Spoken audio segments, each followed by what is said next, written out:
Ci sentiamo come dei genitori che hanno perso una figlia di 22 anni e che si doveva laureare, ha fatto l'ultimo esame e ieri sera è morta purtroppo. Eleonora Bigon se n'è andata a un passo dalla laurea, uno schianto mortale, quello avvenuto in via Roma a Borgoricco, che ha strappato ogni possibilità a mamma Maria Paola e papà Gianni di vedere la loro figlia con la corona d'alloro in testa e di questo non se ne capacitano.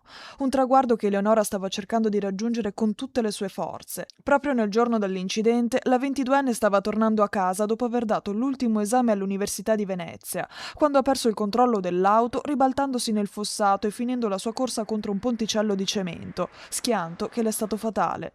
Tanto si stava impegnando per concludere il suo percorso di studi che aveva anche preso una pausa di 2 settimane dal lavoro di cameriera al ristorante Il Pioniere, a pochi passi da casa, dove anni fa lavorava anche con la sorella Lucrezia. Tornava da Venezia che aveva dato un esame la mattina, infatti aveva preso anche 30 lode tra l'altro, era a un passo dalla laurea, mancava pochi giorni.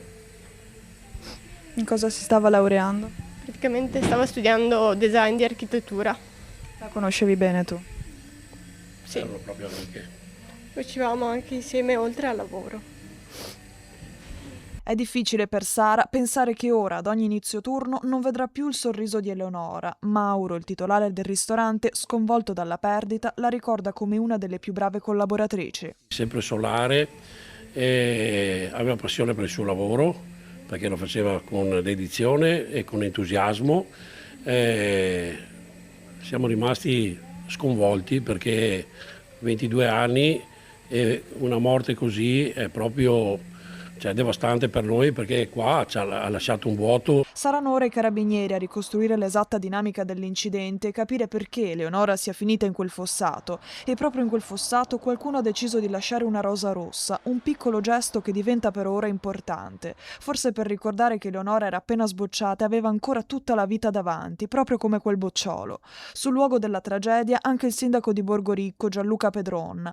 L'ho conosciuta quando era una bambina, dice, e ho avuto il privilegio di seguirla come maestro di karate. Era una ragazza grintosa, determinata e solare, le parole del primo cittadino, una tragedia che lascia un'intera comunità senza parole.